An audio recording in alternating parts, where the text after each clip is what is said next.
Bisa dibilang dengan kata-kata lu tadi adalah berarti lu solo karir ya? Backingan nggak ada berarti ya? Ada. Ada lah. Mau gue sebutin nggak sini? Kalau lu berani sih sebutin aja. Backingan gue. Berapa tawaran terbesar yang lu dapatkan? Halo teman-teman semuanya, kembali lagi bersama aku Marcel Widianto yang adalah brand ambassador hingga meninggal di MS Glow for Men. Dan sekarang kita ada di Men's Talk present by MS Glow for Men. Wow, hari ini memang bisa dibilang ini adalah tahun-tahun politik ya teman-teman ya, di mana-mana ada banyak banner-banner dan juga bendera-bendera yang sangat terbentang di berbagai flyover di Jakarta dan juga di Indonesia. Dan hari ini sangat tepat sekali karena kita akan berbicara bersama dengan seorang laki-laki yang sangat memiliki pendirian teguh tentang hal-hal politik. Ini adalah Presiden Gen Z. Give applause for Rian Fahardi. Bagaimana Pak Presiden Gen Z hari ini ya? Sehat Bang Rian? Sehat ya? Iya. Sehat banget Sehat ya banget. hari ini ya. Apalagi habis ketemu dengan 3 calon terkuat di Indonesia ya. Makin sehat. Tapi gimana? Umur lu berapa sih brother? 23 tahun man, baru kemarin. Oh lu tahun 23 tahun. 2000 ya, tahun Ya, 2000 pas ya. 2000 pasan lah. Oh, Beda dikit kayaknya kita ya. Iya. Dan akhirnya kenapa akhirnya lu mencetuskan lu adalah seorang presiden Gen Z? Orang lain yang kasih suggest atau bagaimana? Panjang sih itu ceritanya bang. Cuma paling penting adalah itu gua nguji skripsi gua. Heeh. Itu kayak gua nggak pengen skripsi gua kayak berakhir sebagai pembungkus gorengan aja lah. Jadi ya udah gua buktiin skripsi gua pengen ngebentuk sebuah branding yang benar-benar kuat lah pada saat itu. Nah itu output dari skripsi gua, gimana caranya harus ada branding, dan akhirnya ya berhasil sih menurut gua. Kayak gue cuma menaruh teks aja gitu di situ kayak presiden Gen Z. Gue nggak pernah nge-declare, gue nggak pernah gue presiden Gen Z Ya. ini. Tapi ya orang-orang menangkap itu sebagai positioning dan branding yang menarik mungkin ya. Jadi kayak gue kemanapun selalu ada melekat itu. Padahal gue nggak pernah bilang, gue nggak pernah apa. Jadi menurut gue ya strategi gue berhasil sih. Jadi awalnya uji coba akademis sih sebenarnya dari skripsi gue. Dan beberapa juga ada latar belakang sinis Bang Sel. Jadi anak muda ngomongin politik kan biasa tuh kayak dikata-katain kayak ngerti apa sih lo, masih bocil, masih kecil, mending lo jadi presiden. Nah dari komen itulah ya udah gue aminin aja jadi presiden. Tapi debat tetap pakai adab dong. Debat tetap pakai adab. Mantap. Itu jadi Kalau boleh tahu emang lu kuliah jurusan apa sih? komunikasi. Komunikasi. Apa hubungannya dengan politik? Gua kira lu sospol kemarin, enggak ya? Enggak, cuma memang skripsi gue meneliti tentang komunikasi politik. Jadi agak sedikit nyambung lah tuh. Nah, komunikasi menurut gue kayak cara pengemasannya aja. Jadi kayak memang gue suka memperhatikan peristiwa, isu, ngikutin berita dari kecil tuh Bang Sel. Gue udah diasupin berita-berita dari kecil, dari kakek gue dulu. Oh iya. Jadi ketika gue pengen nonton Rudi Tabuti tuh jam 5 Iya. sama Dora gak bisa. Enggak bisa tuh ya? Berita dulu. Jadi kayak dari kecil gue tontonan gue udah berita. Sampai Metro Singwen lu tonton juga berarti? Ada tuh Metro Singwen tuh enggak? Yang Mandarin tuh. Nonton juga? Apa itu? Ada ya? Ada kan? Enggak ada yang tahu ya? Bapakku nonton itu soalnya. Metro apa? Metro Singwen. Dulu ada acara jadi ya reporternya pakai bahasa Mandarin gitu, tapi bahas hal-hal yang ada di internasional. Berita-berita internasional. Mungkin gue terlalu tua kali ya. Nah Rian, gue pengen tahu sebenarnya dari lu lebih dalam sih kayaknya. Lu lahir di Jakarta atau di mana? Enggak, gue perantau. Perantau. Lahir di daerah yang namanya Kabupaten Baru. Baru. Baru, R-nya 2. Oh baru gitu berarti ya. Baru. Itu di mana itu? Daerah mana? Di mana ya? Sulawesi Selatan. Oh Sulawesi Selatan. Ya perbatasan atau deket lah dari daerah lahirnya salah satu presiden di Indonesia. Tahu nggak lu siapa? Oh iya tahu gua. Tahu. Yang paling cepat itu kan, yang paling cepat. Satu-satunya. Iya. Ya presiden dari timur lah. Benar. Tahu gua siapa itu. Daerah mana? Bapak Habibie kan? Ya. Pare-pare. Iya. Parepare, ya kan? Iya.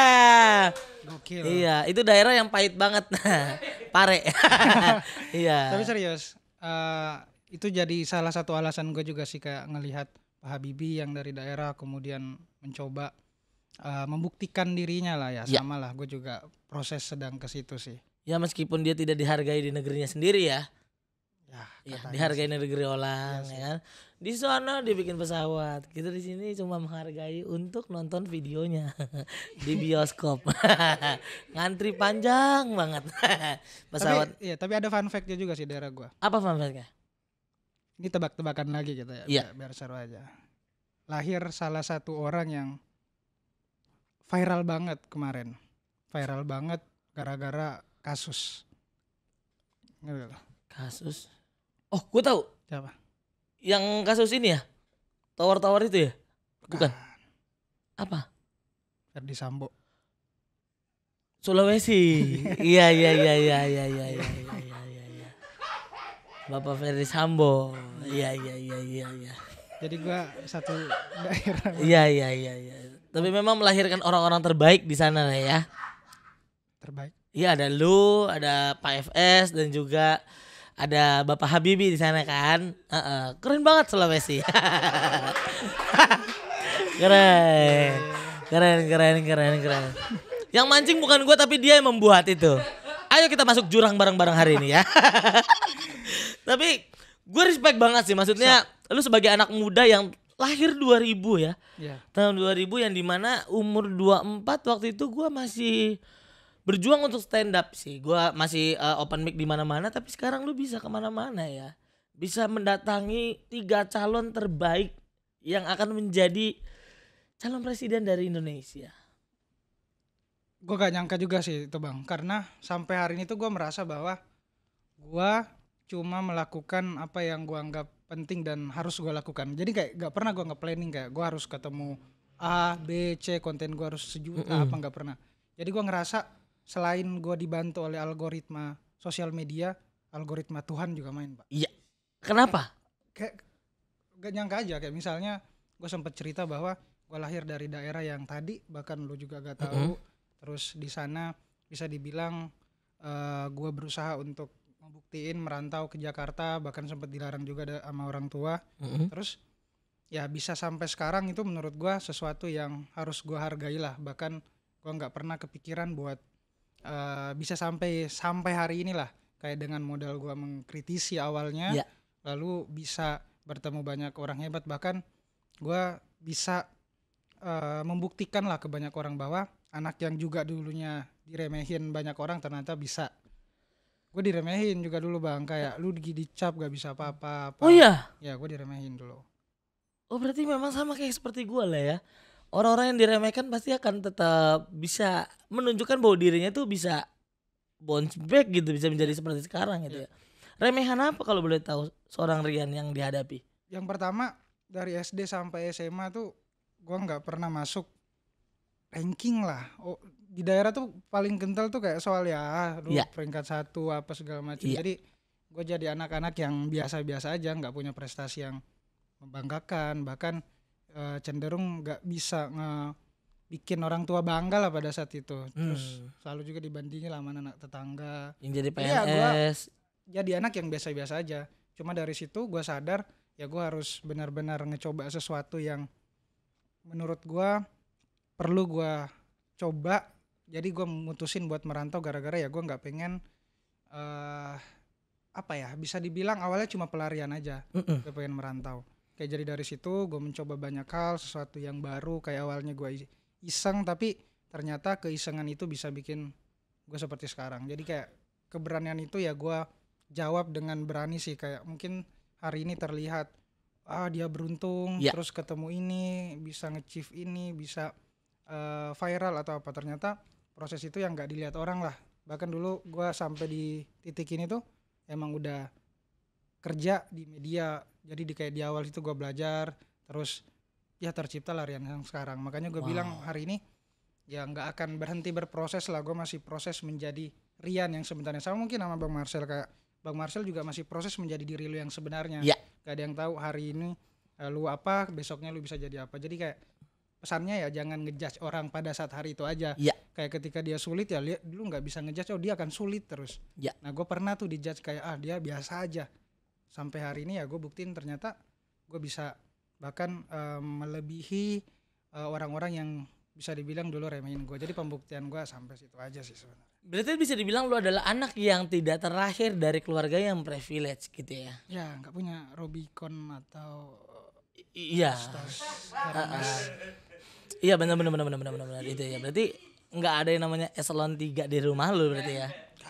Nggak ada ya. Nggak ada sih. Bokap sama kerja sama nyokap kerja apa kalau berarti? Nyokap guru SD.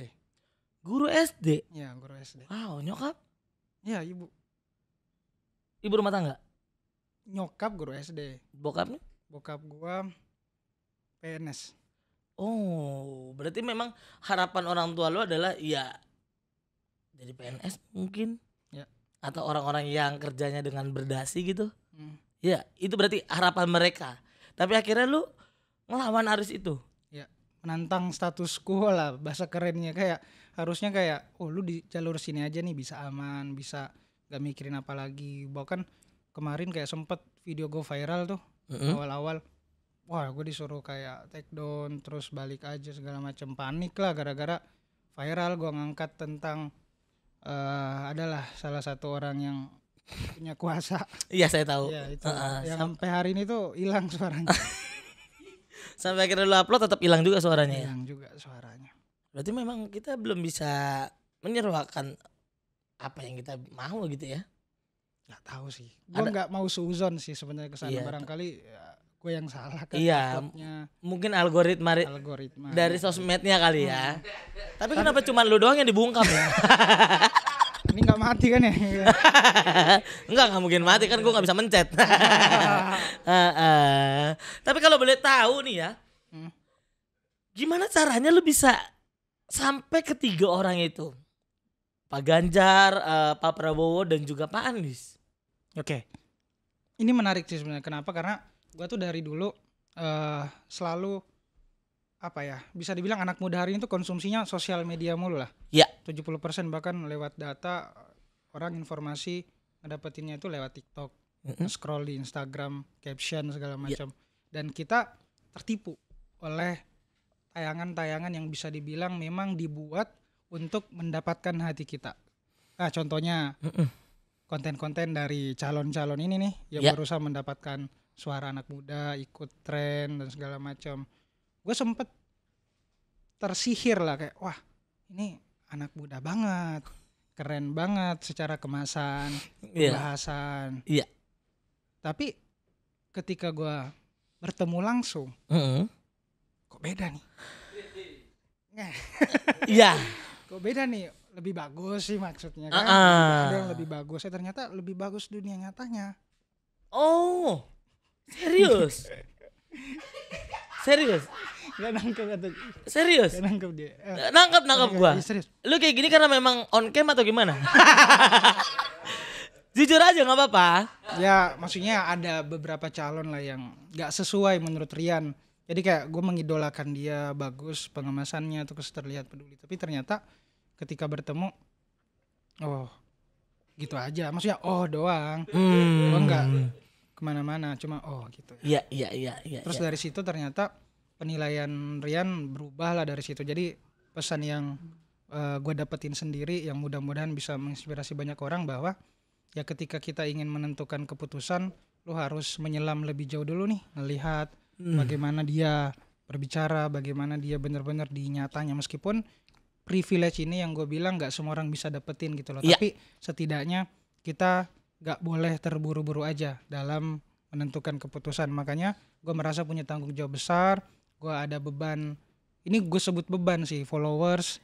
Gue sebut mereka tuh sebenarnya penting untuk kita gak menjerumuskan dia ke sesuatu yang salah. Jadi tanggung jawab gue besar buat memberikan informasi, memberikan narasi yang akurat sehingga dia bisa menentukan keputusan secara tepat. Itu sih tujuan gue bang, karena jangan sampai ketika gue cuma ngangkat calon A, orang benar-benar kayak percaya, ayo pilih dia. Jadi hari ini gue berusaha memberikan bahwa ya gue pengen memberikan objektif aja. Jadi gue akan bertemu ketiga mereka, jadi ya udah lu yang nilai sendiri nanti. Tapi Itu usaha gue. dari 3 orang itu, apakah ada satu yang bisa bilang ini yang Rian mau? Ada Dari 3 orang itu ya? dong. 1 atau 2? Satu dong, kan memilih itu harus satu, harus tegas. Berarti lu udah punya berarti ya. Kalau ini yang lu yakin. Proses Pak, di akhir nanti, jangan sekarang. Jangan- Jangan gue lagi nanti. Iya. Iya gak sih? Oke. Jadi sekarang pendekatan, Ya. PDKT, bahasanya apa? Cawe-cawe kali. Iya. Jadi bisa dibilang akhirnya dari lu bergerilya ke sana sampai akhirnya lu tetap untuk profiling mereka berarti ya. Harus. Dengan Itu tujuan gua keadaan sih, Bang. di sosmed dan juga di kenyataannya apakah sama dan beda gitu ya. Ya, itu yang harus dibuktikan karena di dalam tradisi gua tuh di suku Bugis ada yang namanya taro ada taro gau. Apa artinya? Artinya tuh perkataan itu harus selaras dengan perbuatan. Jadi kayak lu nggak boleh nih ngomong A tapi perbuatan lu ternyata enggak. Jadi itu yang pengen sebenarnya gue Oke. buktiin karena salah satu syarat pemimpin yang menurut gue ya harus dipercaya entah dia di real life atau di dunia mayanya gitu loh. Jadi gue pengen menilainya tuh dari sana. Oke. Berarti bisa dibilang lo adalah orang yang memang sangat ingin mendalami hal yang seharusnya menurut gua itu bukan tanggung jawab lo sih, Jan. Yang gue tanya adalah kenapa akhirnya lu berani untuk terjun ke sana, dan gue yakin pasti akan banyak masalah di sana. Banyak. Ya kan? Lumpur-lumpur lah di sana banyak. Iya. Kenapa lu berani untuk menaruh kayak gambling banget ke sana? Padahal lu nggak, sebenarnya nggak perlu kayak gitu. Ya, Anak umur 24 tahun harusnya ya 23 23 lah Lebih berarti. muda, Ya. ya, 23. Anak umur 23 tahun ya hang out dan lain sebagainya, tapi kenapa lu berani untuk ya hidup gua untuk ngasih jurang gitu ya. Iya. Iya sih. Ini pertanyaan lu dalam sih sebenarnya. Yang selalu gue juga pikirin apa tujuan akhir gue kayak gini gitu loh. Meskipun Iya. banyak yang dikorbanin. Iya. Kayak gue sempet cerita TikTok gue sempet diblokir. Iya. Itu tuh diblokir, terus beberapa di bombardir pesan misterius lah, Iya. pernah tuh di situ tuh. Ada beberapa konten yang juga Ya, dibungkam. beberapa konten lah yang hilang. Akhirnya diposting lagi tetap hilang juga suaranya. Nah, untungnya gue nggak hilang. Untung kan, iya gak sih? Iya. Iya, tapi gue pengen menjawab itu sih. Kenapa gue akhirnya memilih jalan itu, karena gue merasa posisi itu tuh untuk ukuran anak muda seperti saya jarang yang melihat ke arah sana. Jadi kayak gue merasa gue perlu ambil peran di posisi itu, karena yang lain ya udah mereka sibuk dengan urusannya sendiri, sibuk dengan berusaha menikmati masa mudanya dengan benar-benar entah mewah atau apa. Sebenarnya kan gue sadar hari ini karena gue memulai konten 180 derajat hidup gue, Bangsel, berubah derajat gitu loh. Iya. Dan gue syukur untuk itu. Harusnya ketika gue realistis ya gue sibuk memperkaya, terus fokus di endorse, fokus di apa. Tapi gue merasa ini tuh harus disuarakan gitu loh. Kenapa? Karena ketika gue diam, gue khawatir generasi-generasi selanjutnya juga akan diam.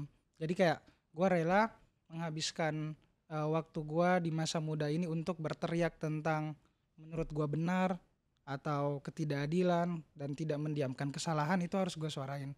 Karena ketika gue diam, yang lain juga ikut diam. Tapi kalau gue bersuara, yang lain juga ikut bersuara. Meskipun kadang suara itu pernah nggak sesuai expect kita juga, kayak mereka nggak dengar, bahkan masih banyak kejahatan di luar sana. Tapi ternyata gue sadari bukan itu end game-nya. Iya. Tapi poinnya adalah lu harus sadar cuy, lihat sekitar apa yang terjadi pada saat ini. Masalah tuh lu harus buka mata selebar-lebarnya. Jadi ya gue cuma menyadarkan itu, bahwa ini loh yang terjadi, lo harus buka mata, buka hati, terus benar-benar bergerak untuk melakukan sesuatu. Jadi ya gue bicara jangka panjang sih, meskipun jangka sekarang gue nih gue nggak tahu entah gue berjalan untuk merugikan diri gue sendiri atau enggak. Tapi bukti nyatanya hari ini, karena gue selalu memikirkan atau bersuara tentang masalah orang lain, masalah hidup gue juga dibantu sih sama Tuhan. Oke. Ya. Iya, gue tahu bahwa semesta pasti akan ngebantu lo.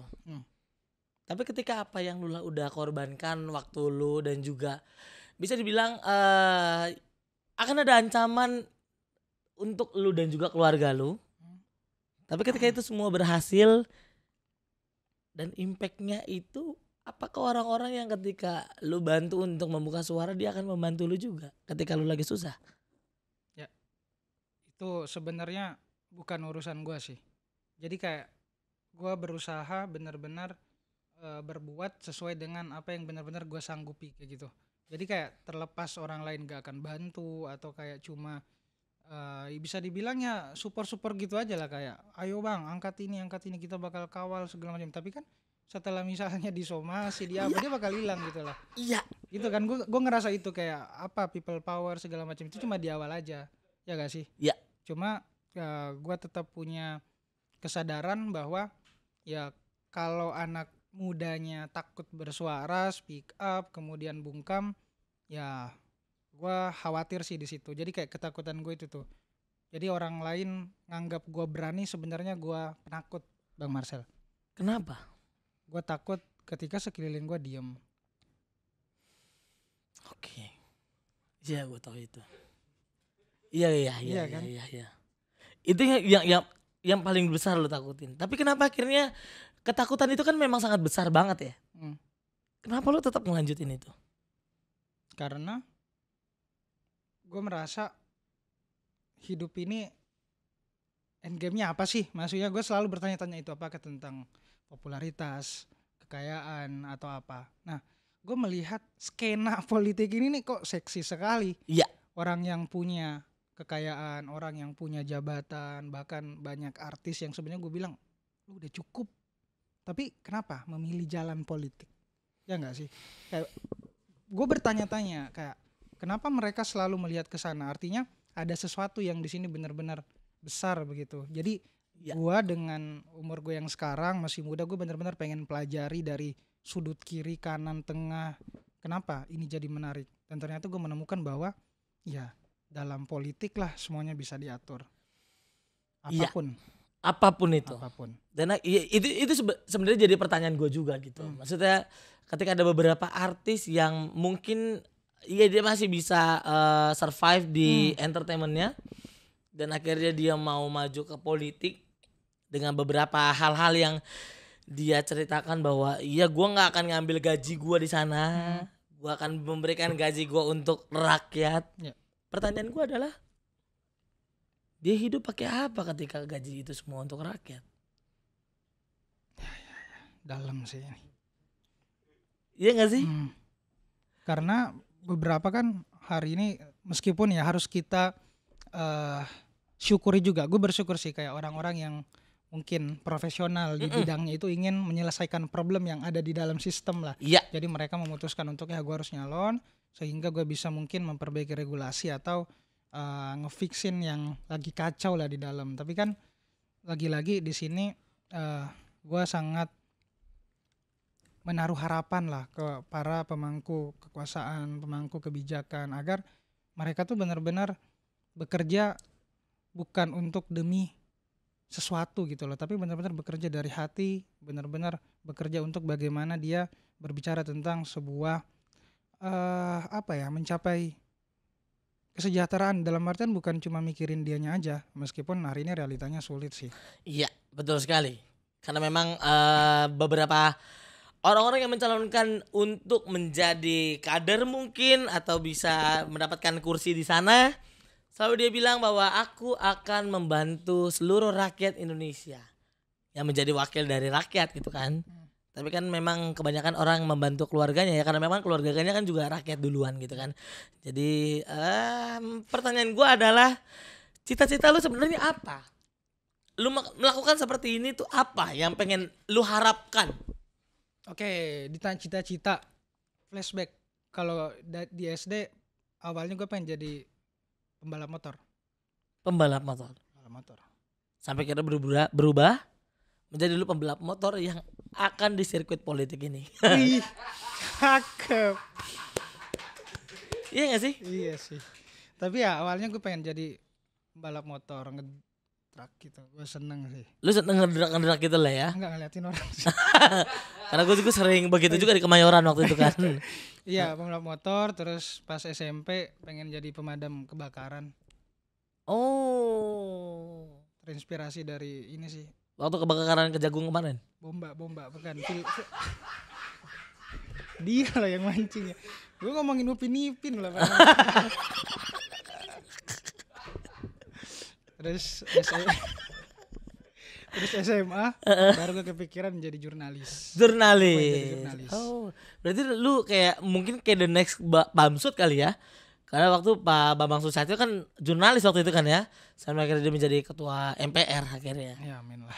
Tapi dari situ gue belajar gimana sih cara seorang jadi jurnalis. Gue pelajarin tuh media besar di Indonesia, pusatnya di Jakarta. Jadi tujuan gue langsung kelok ke sana. Gue harus ke Jakarta, apapun resiko, apapun konsekuensinya biar tujuan gue tercapai. Gue tuh orangnya kayak gitu bang. Jadi gak terlalu matok gue pengen apa. Yang penting gue tahu dulu nih gue pengen ngejalanin apa. Apapun teknisnya gue gak terlalu pikirin. Kayak sampai hari ini ada kampus yang menerima gue di Jakarta, gue ambil. Gue gak pikirin apapun kampusnya, mau swasta, negeri, jurusannya apa, gue ambil. Yang penting tujuan gue pengen ke Jakarta karena di sana ada akses, di sana ada fasilitas, dan gue harus menjemput dan menjawab panggilan itu.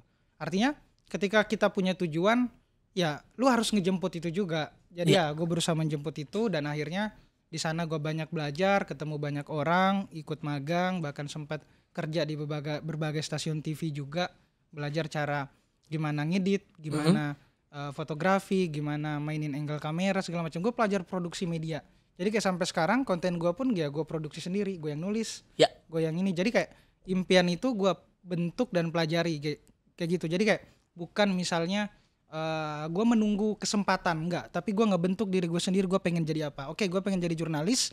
Apa yang dilakukan jurnalis, dia banyak baca, dia banyak belajar tentang TV atau media, terus belajar teknis reportase, wawancara. Gue pelajarin itu. Jadi sebelum gue jadi jurnalis, gue udah ngebentuk diri gue jadi jurnalis.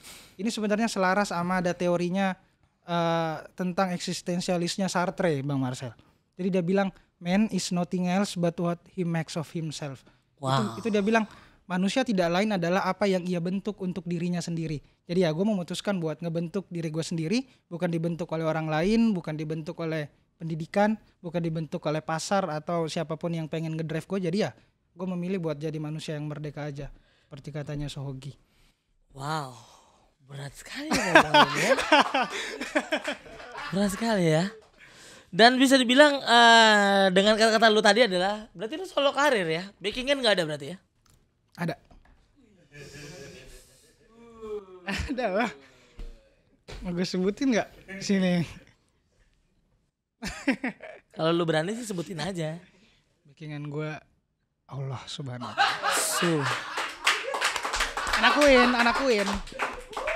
Anakuin. Iya, politisi banget lu ya. Iya, gue bingung nih. Sebenarnya Rian apa Aldi Taher nih? Rekam posting terus. Iya. Gak apa-apa, minumnya dulu. Aus banget memang. Memang sekarang hari ini kan Rian kan memang hausnya tentang air ya. Yang gue harap lu jangan haus dengan Karena titik tantangan terbesar gue bang hari ini. Apa? Kayak beberapa bisa dibilang ekspektasi orang lain juga tinggi lah. Kayak dalam artian melihat gue yang sekarang, terus bahkan ada yang sampai gak usah ikut politik apa segala macam, karena mereka udah sepercaya itulah sama gue ketika misalnya bantu ngawal kasus, ngeviralin kasus, ketika ada ketidakadilan gue bersuara. Tapi gue selalu berpikir apakah cukup dengan suara aja gitu. Meskipun yang hari ini gue juga dilema soal itu. Oke. Kayak apakah memang orang-orang kritis, orang-orang yang dulunya memperjuangkan sesuatu itu tidak ada? Gak apa-apa. Apa tuh? Memang selalu ada yang jatuh. Ya, harus ada yang jatuh. Iya. Meskipun mereka udah duduk nyaman kan, kadang-kadang jatuh juga kan. Iya. Iya. Kursinya memang nyaman banget. Jatuhnya tidur. Ya karena memang kan dia capek untuk ngurusin negara. Dan memang kursinya terlalu nyaman sih. Gimana? Udah sampai mana tadi? Gak apa-apa. Ya, gue ngerasa kayak hari ini ekspektasi orang juga tinggi-tinggi lah. Jadi kayak bahkan kenapa hari ini gue mengamati kenapa sih orang-orang yang kritis, orang-orang yang peduli, terus ketika dia terjun ke dalam sistem selalu di cancel, selalu ditolak.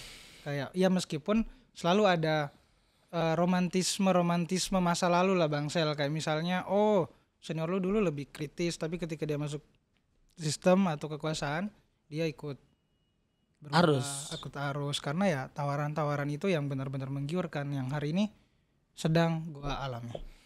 Banyak sekali tawaran-tawaran yang lu hadapi berarti ya. Sangat menggiurkan. Ya lumayan. Boleh tahu nggak? Kita nggak usah sebut mereknya. Tawaran apa yang bikin lu kayak, aduh, gua kayak sempet goyang dengan tawaran ini. Boleh tahu nggak? Tawaran apa ya? Paling besar tuh ya tawaran untuk bagaimana hari ini ya gue harus menentukan keputusan ke salah satu. Itu yang paling besar. Maksudnya dilemanya gue tuh di situ. Apa dilemanya? Tentang materi atau tentang apa yang akan lu janjikan ketika mereka janji? Dilemanya tuh tentang apa yang benar-benar gue perjuangkan lah. Kayak di dalam artian kan gue selalu kayak menilai secara objektif, bijaksana, dan ketika ada tawaran tentang oke, harus ke ini terus nanti bla bla bla segala macam, itu kayaknya gue masih sedikit takut sih menentukan keputusan itu ya, meskipun pada akhirnya gue akan menentukan keputusan. Nah sampai hari ini itu dilema gue karena ada tawaran seperti itu. Belum dapat tapi ya? Apanya? Belum dapat, lu belum bisa milih untuk dapat itu. Itu dia. Cuma gue terakhir bikin konten tentang itu juga, gue menarasikan bahwa ya pada akhirnya kita harus memilih. Oke. Ya, pada akhirnya kita harus memilih. Memilih sesuai dengan apa yang lu lakukan atau sesuai dengan apa yang ditawarkan order terbesarnya? Pertama kalau sesuai dengan apa yang gue perjuangkan, dalam artian kita kan nyari kesamaan, pasti akan selalu ada juga tuh. Jadi kayak kalau sesuai dengan nilai-nilai yang gue lakukan sebelumnya dan dia juga punya track record yang jelas, ya gue akan menjual suara gue ke situ malah. Dalam artian menjual, gue selalu bilang, meskipun ada yang banyak yang bilang suara anak muda nggak bisa dibeli bla bla bla, malah gue dengan realistis bilang jual suara lu, jual ke orang-orang yang kompeten, orang yang benar-benar bisa membawa armada besar Indonesia ini menjadi lebih maju sesuai dengan yang kita inginkan bareng-bareng, jadi emas 2045. Jual aja, tapi dalam artian lu harus benar-benar tahu betul siapa sih ini yang lu dukung. Oke. Kayak hari ini kan beberapa kita takut mengungkapkan pikiran kita, mendukung ini segala macam. Bagi gue ini era harus benar-benar terbuka. Kita harus menikmati pesta ini, karena kalau kita cuma jadi penonton ya ngapain. Jadi benar-benar gimana caranya kita bisa memilih tapi juga mengedukasi, memilih tapi bukan membenci juga gitu sih. Gue pengen langsung aja tanya di otak gue, berapa tawaran terbesar yang lu dapatkan? Yang belum lu terima? Apa ya tawaran? Pasti ada kan? Hah? Pasti ada. Kita gak usah sebut siapapun itu. How much they will be give you if you mendukung mereka?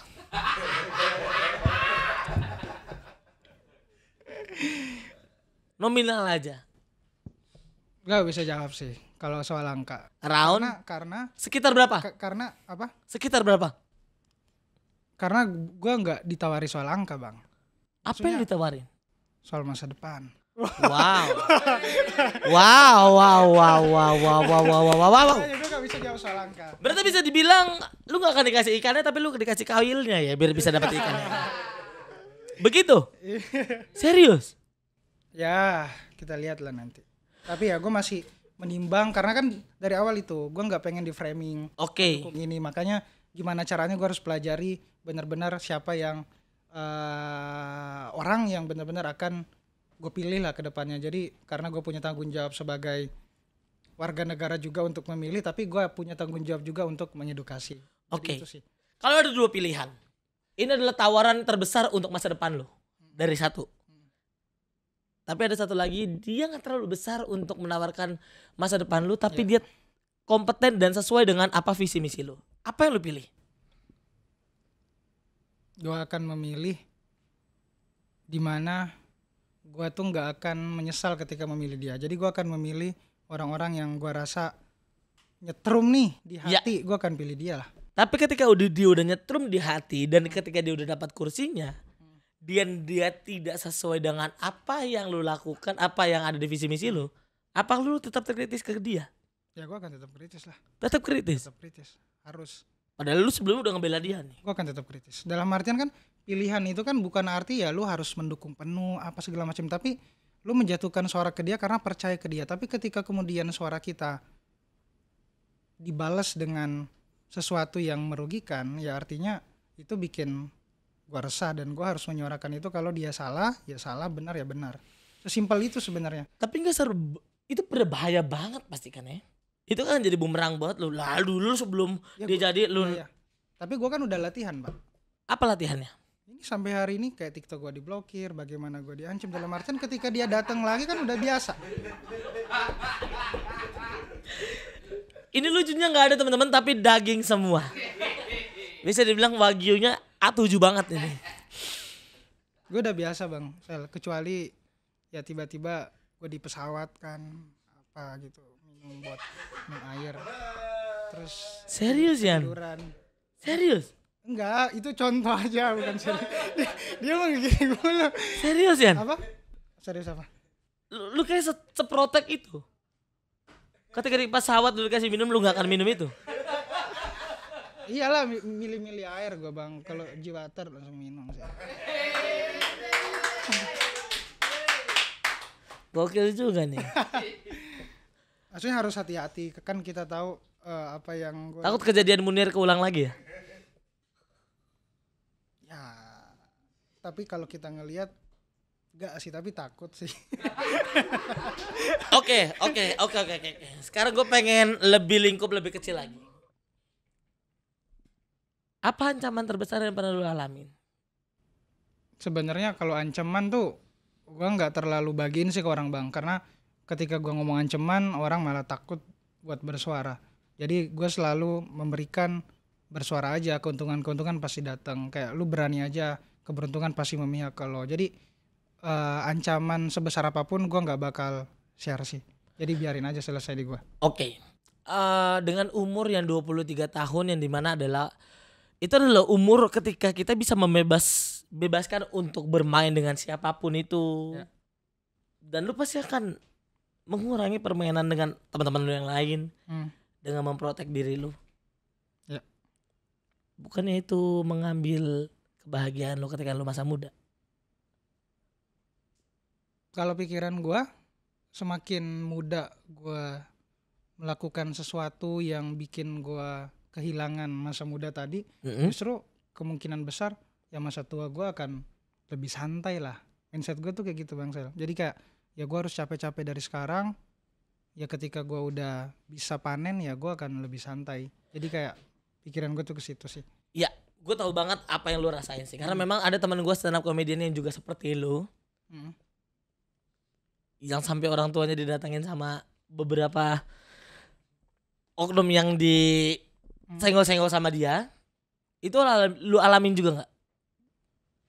Ada. Orang tua lu sampai didatengin? Gak didatengin ke rumah sih, tapi kayak di kantor sih. Wow.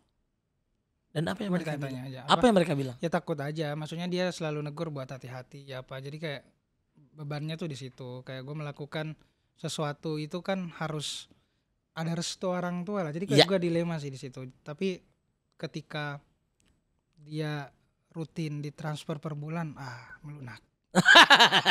endorse. Ada endorse juga. Iya. Iya gak sih? Oke. Artinya kesenangan itu benar-benar harus dibuktikan aja dengan rasa aman. Oh ini aman nih. Oke. Ini pertanyaan tapi gue nggak tahu lu bakal bisa jawab apa enggak. Apa? Lu mau sampai kapan kayak gini? Sampai gue jadi presiden. Gue Serius punya lu? cita-cita jadi presiden, Bang. Serius? Makanya labeling soal presiden Gen Z itu ya bukan cuma branding aja tapi manifesting. Wow. Ya gak sih? Kayak ya siapa yang tahu ke depannya. Jadi kayak gue merasa ketika gue selalu berpikir ke situ, bertindak baik menurut gue, yang benar itu benar, salah itu salah, ya barangkali Tuhan juga ngasih jalan.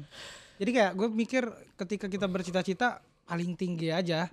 Iya. Kalau misalnya nggak jadi presiden, siapa tuh jadi staf sus presiden. Oke. Iya gue tahu. Kalau kata Soekarno kan ya kita mimpi setinggi langit biar kita jatuh di antara bintang-bintang. Ya. Tapi pertanyaannya adalah ketika kita jadi presiden dan otonomi daerah kan beda-beda ya. Iya, setiap beda. gubernur dan lain sebagainya mereka punya teritori sendiri di sana. Ya. Besar banget kayaknya tanggung jawab lu untuk membuat visi misi lu bisa jadi tetap jalan gitu. Ya karena satu-satunya yang bisa mengubah negeri ini baik atau buruk di pemimpinnya sih. Jadi kayak gue ngincer itu. Kayak apapun yang terjadi di negeri ini kan pasti selalu erat kaitannya dengan siapa yang punya otoritas tertinggi. Jadi gue selalu mengidealkan negara yang kuat itu negara yang punya pemimpin yang tidak bisa dibeli. Dia benar-benar kuat, dia nggak mendengarkan bisikan kiri atau kanan, tapi dia punya integritas, dia mampu berkata yang salah itu salah, hukum yang jahat kemudian nggak diringankan atau apa. Itu tuh gue mengidealkan itu. Jadi negara yang punya penegakan hukum dan kepastian hukum yang pasti.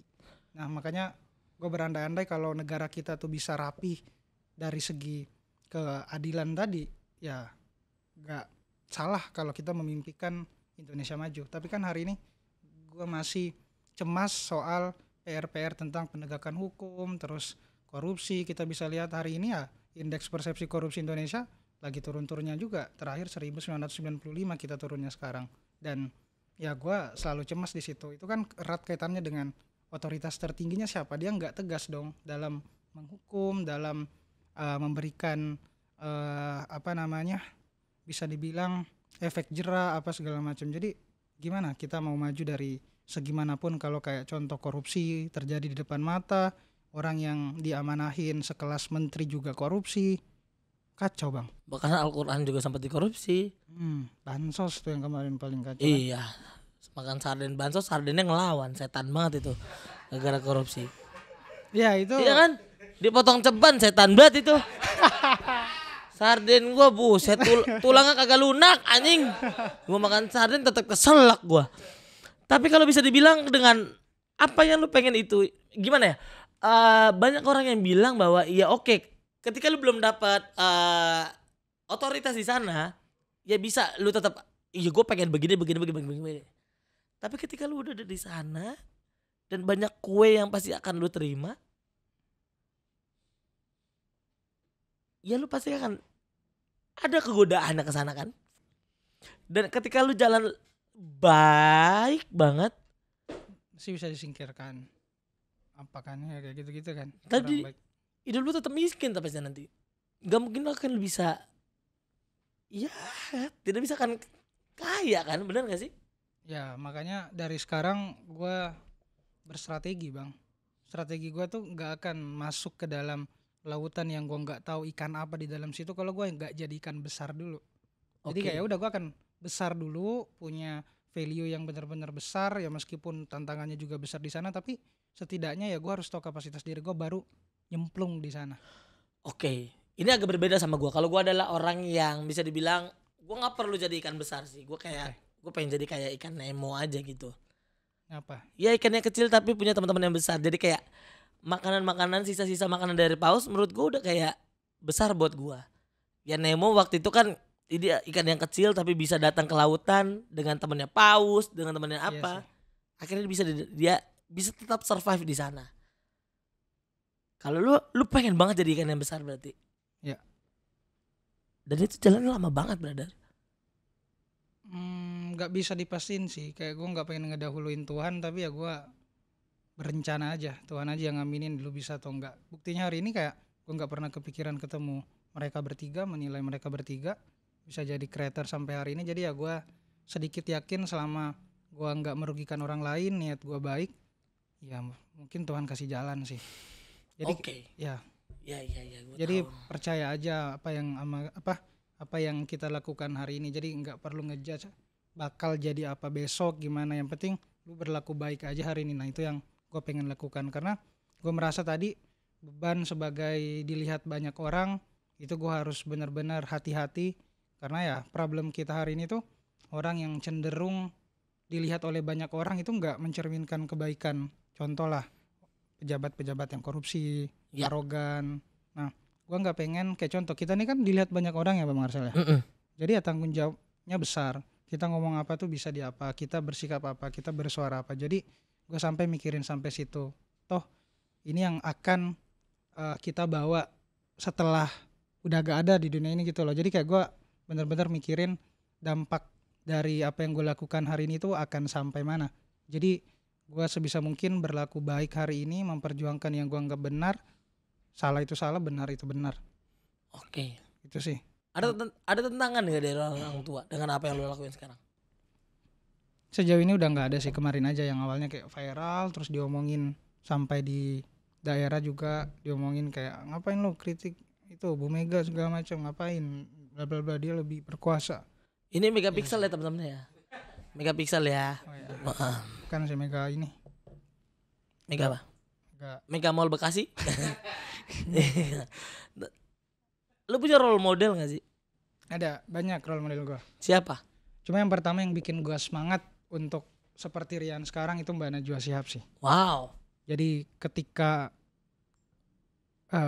awalnya jadi kayak seperti sekarang, gue selalu mengidolakan dia. Makanya gue pengen ngebuktiin agar dia bisa sedikit melihat ke arah saya. Jadi kayak cara tercepat untuk bertemu idola menurut gue ya lu harus ngebuktiin, ikuti jejak setapaknya lalu kasih kejutan apapun itu.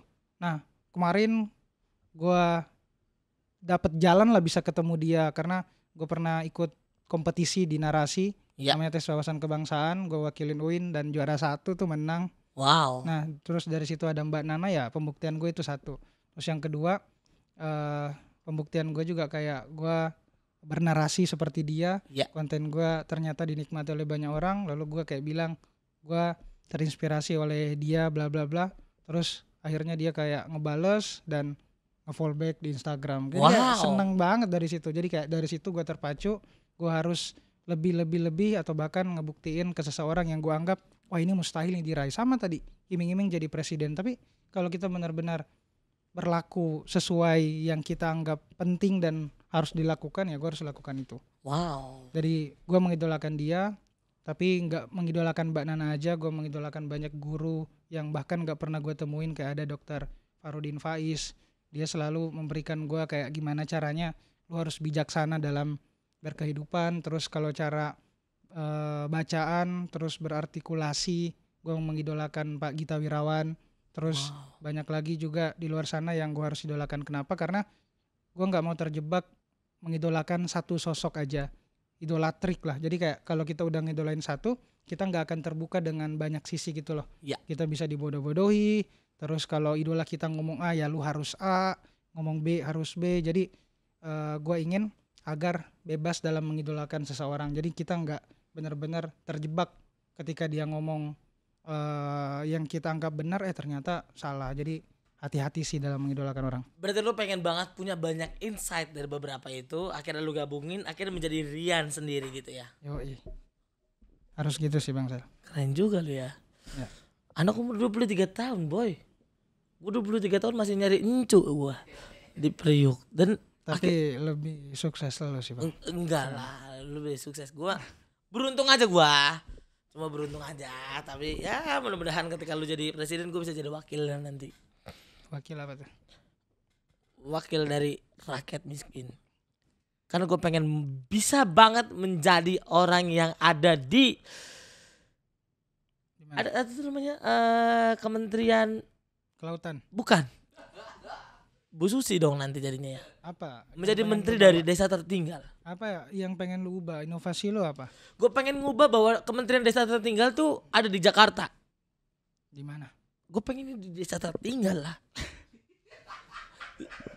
Ya di mana? Karena nggak masuk akal gitu menurut gue. Kementerian Desa Tertinggal tapi di Jakarta. Oh ya. Ketika dibuka, lah ini desa gue belum tertinggal ini. Udah maju banget di Jakarta. Kenapa Kementerian Desa Tertinggal nggak ada di desa tertinggal? Harusnya kan dia ada di desa tertinggal menurut gue. Biar pas waktu dilihat, waduh masa tertinggal nih. Ayo kita bangun semuanya gitu. Karena gue pengen banget menjadi presiden orang miskin yang menyuarakan orang-orang susah ketika dia ngomong banyak di depan gue beraniin aja lah. Ketika dia ngomong banyak di depan ya wakil-wakil rakyat yang hanya bisa ada di depan pagar-pagar tertinggi. Oh, padahal di luar lagi teriak tuh ada yang ngerayain ulang tahun. Iya, dan dia menyuarakan bahwa dia adalah seorang presiden dan rakyatnya di luar matanya pedih banget gara-gara banyak gas air mata. Siapa bang? Teman-teman saya, sahabat-sahabat saya yang ada di sana. Karena jujur gue pernah ikut banget. Demo? Iya. Demo apa? Waktu itu lagi bahas tentang RUU kayaknya ya. Ketenaga kerjaan. RUU KUHP kan? Iya. Yang pecah banget itu 2019 ya? Iya. Gue ada di sana. Dan gue di sana itu benar-benar sampai malam banget. Dan yang gue respect adalah ketika banyak banget gas air mata di sana, terus pada banyak banget ban dibakar di mana-mana, tapi tetap ada tukang gorengan. Peluang bisnis. Bukan cuma peluang bisnis, Terus apa? tapi itulah kehidupan dan kenyataannya. Apapun keadaannya, untuk bertahan hidup, ya dia harus tetap gimana ya? Dia jual gorengan tapi nyawanya ya bisa tetap terancam gitu. Dan respectnya gorengannya tetap habis. Meskipun gas air mata itu banyak di sana. Gas air mata udah di mana-mana, batu udah di mana-mana. Tukang gorengan tetap ngadonin tempe. Hebat orang miskin bro. Kita tuh untuk berjuang bertahan hidup tuh sebegitunya. Bom di Sarinah. Tetap ada yang dagang sate dan tetap ada yang beli. Tetap ngipas-ngipas di sana. Dan bahkan ketika besoknya ada demo lagi, tukang gorengan tetap ada dan datang lebih pagi. Gue tanya sama dia, jujur gue tanya, bang kenapa bang tetap dagang? Lah iya masih demo, nggak ada yang makan katanya gitu. Masa nggak ada yang nyarap katanya gitu. Dan respectnya adalah di situ ban udah dibakar terus. Gas air mata udah di mana-mana, tapi gas LPG dia nggak meledak. Keren banget tuh, respect bang gorengan. ya? Canggih bro. Karena orang miskin tuh kayak gue ya. Gue nggak nyebut semua orang miskin kayak gue, tapi gue mengalami banget. Gue punya teori kayak semakin miskin kita akan semakin tinggi daya tahan tubuh kita. Ya. Makanya kita nggak takut apa-apa. Ya artinya lu ke depan bisa memitigasi resiko-resiko yang inilah, yang lu nggak bisa yang awalnya tuh lu kayak gue misalnya kayak yang tadi gue bilang, ketika misalnya lu dapat tawaran di ini di apa, kan gue udah ngalamin lah. Iya. Itu gue sih setuju banget sama apa yang lu jalanin sih. Dan mudah-mudahan lu nggak kalah dengan orang-orang yang Amin. Ya gue tau lah banyak banget orang-orang yang pasti akan ngebenci lu dan lain sebagainya gitu. Karena ya ketika ada beberapa ya gubernur yang sangat gue cintai gitu yang ada di Jakarta waktu itu dan Panis. Bukan. Oh, bukan. Depannya juga. Tapi belakangnya Hok ya. Jadi gue sayang banget sama dia karena menurut gue dia adalah orang yang sangat berani untuk menjadi dirinya sendiri dan nggak ngambil apa-apa dalam tegas ya, gitu ya. dalam kekuasaannya sih menurut gua. Ya, jadi kalau Pak Ahok nyalon lu milih? Pasti sih. Lu kampanye tuh keliling. Gua yakin gua pasti. Wes, tegas. Tegas ini ya. yang diperlukan. Dari 3 orang itu siapa yang akan lu pilih nanti? Tiba-tiba nanya gini. Lu bisa berani tegas kayak gua nggak? Belum, tapi gua akan tegas. Ada saatnya. Ini Ada kan saatnya. masih proses menilai, memilah, mencoret. Jadi konsep gua tuh bukan memilih, Tapi mencoret. Oke. Karena kalau milih kita selalu dibatasin dengan satu itu aja, kayak saya akan memilih A misalnya. Iya. Wah, kita akan fokus ke sana, tapi kalau kita coret satu, ya kita akan udah terbuka dengan yang lainnya. Mencoret kan dalam artian ya ada sesuatu yang enggak sesuai lah. Entah dia melakukan apa ya. Penting sih agar kita kritis dalam memilih. Setuju gua. Kriteria apa yang seorang Rian harapkan untuk menjadi seorang presiden di 2024 nanti? Pertama yang nggak suka flexing sih, kayak apa-apa pamer, ikut tren, joget-joget TikTok, janganlah. Udahlah. Maksudnya job kita tuh bisa hilang ya gak sih? Bang Marcelo sering joget-joget TikTok gak? Enggak sih gue. Joget-joget gitu gue enggak sih ya. Iya, maksudnya ngapain, dalam artian ya udah fokus. Gak apa-apa ngonten sambil nunjukin kerja itu gue gak problem. Tapi ikut tren, ikut DJ apa, ikut duro apa gitu, DJ gitu. Lucu aja sih maksudnya. Jadi kayak ya gue nggak akan memilih orang-orang yang seperti itu, tapi lebih ke pemimpin yang benar-benar berani tadi sesuai dengan idealnya gue, yang tegas, yang dia punya kemampuan untuk tidak mendengar bisikan kiri dan kanan. Nah, Ya. gue masih mencari itu, pemimpin yang berani say no, mengatakan tidak untuk investasi yang merugikan rakyat kecil misalnya, atau tidak untuk mengeksploitasi apa yang ani dijual apa segala macam. Jadi untuk itu aja. Kapan pemimpin kita tidak tegas, bahayanya ya jati diri bangsa kita yang besar ini ya kita nggak tahu siapa yang bawa.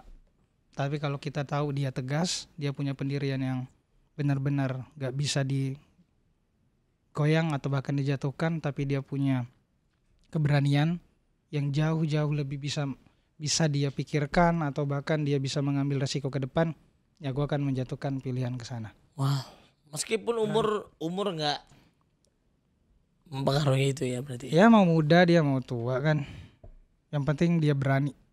Itu sih modal yang dibutuhkan hari ini, karena di tengah ketidakpastian masa depan, kemudian beberapa hari ini yang terjadi, ketika pemimpin tidak tegas dan tidak punya